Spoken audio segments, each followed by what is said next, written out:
อนนี้บ่ฮู้ว่ามาฮอดขึ้นทางหรือบ่ถ้าก็อยู่ตีนภูโอ้ Nope บนทางยังอีกยาวไกล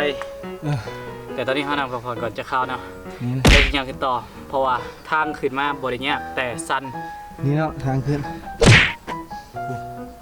แต่ป่าผมมานี่คือวิวที่ว่า Wow ยังร้อนเนาะปีโป้เมื่อยแล้วไป สูงอยู่ดิ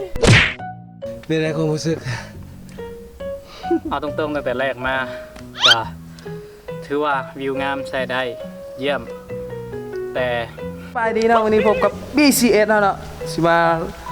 เฮ็ดบล็อกเนาะมาเบิ่งถ้ำสร้างเมืองท่าแขกแข่งขมวนเราเองเนาะนี่คือบรรยากาศของภายในถ้ำเข้ามาก็ไปนั่นไปเบิ่งกันเลยมากับซามิโอพีและปีโป้เนาะตอนนี้มาเพิ่นมาเลาะดินเพิ่นมาขนาดอยู่ Nope แขกแท้ๆยังบ่เคยมาครั้งแรกของชีวิตของ BC เนาะมาทำสร้าง นี่คือถ้ำสร้างเนาะวันนี้เราจะไปจุดชมวิวเนาะตอนนี้เรากำลังจะมุ่งหน้าลงไปที่จุดชมวิวเนาะใจรู้นี้มันไม่เคยมีใครนี่คือซามิโอพีเนาะซามิโอพีเป็นจังไงความรู้สึกมันนี่ รู้สึกดีใจหลายที่ได้มาเที่ยวแล้วก็ม่วนแต่ว่าเมื่อยเนอะเนื่อย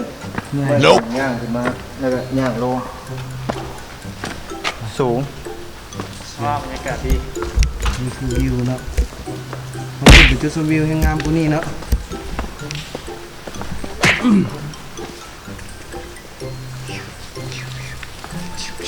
อันนี้คือหยดน้ำที่ถึงกันตองจากธรรมชาติเนาะคือกันตองจากก้อนหินก่อน ลึกน้ำเนาะจากทองก้อนหินไปทางลง ทางที่ลงได้ ลงได้สบายแต่มากก็ลงได้ ใช้มือเบื้องซ้ายของเราเนาะจับแต่ระวังน้ำเนาะเพื่อกันลื่นกันพลาดภาษาลาวเนาะ Denied อันมือนี่ เป็นมืน เป็นขาลงนี่ยังเมื่อยกว่านะถ้าได้เก่งขา ถ้าได้ย่อขาแบบนั้นนะ ยันตกพร้อม ถ้าได้ย่อขาแบบกระเทินนะ สีพละลงเลยกับบ่ได้แล้ว ขาจนสั้นขั้นตอนบืนขึ้นนี่โอเค แต่ว่าตอนลงนี่ อ๋อ มันต้องได้ลดระดับขาครับมันก็เลยเหนื่อยกว่าขึ้น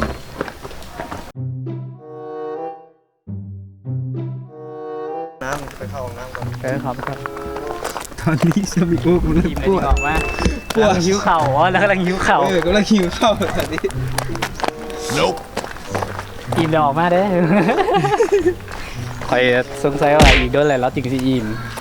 พอเราถือกล้องไปน้ำเราก็ต้องถ่ายเมนูไว้ก่อน เด้อ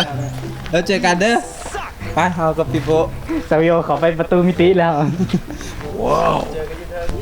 โอเค ไปเดี๋ยวเราต่อ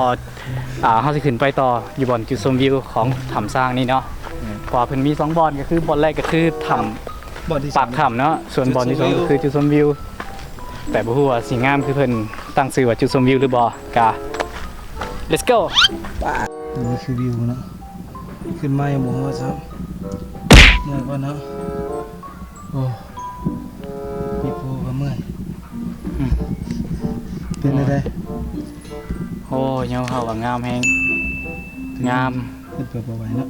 แต่ก็บ่ไหวสุดยอดวิวซัมนี่ก็ถือว่าโอเค Wow นี่พาแรปเปอร์มาปิดคู